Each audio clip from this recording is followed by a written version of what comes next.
everyone, welcome back to the channel, and today we'll be discussing how you can fix no service on your iPhone.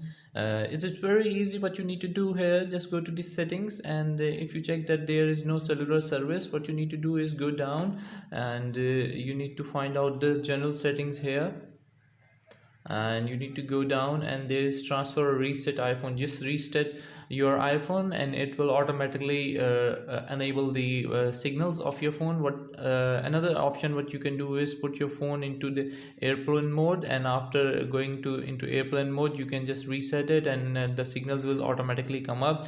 And the final and the last option what we have there is just press the volume up button here, and from here you can select the power button and restart your phone by holding the power button for 5 seconds. It will automatically restart your phone, and it will fix the issue of no service on your iPhone. Thank you very much for watching the video. If you still have any other question, just let me know and I'll try my best to sort it out in upcoming videos.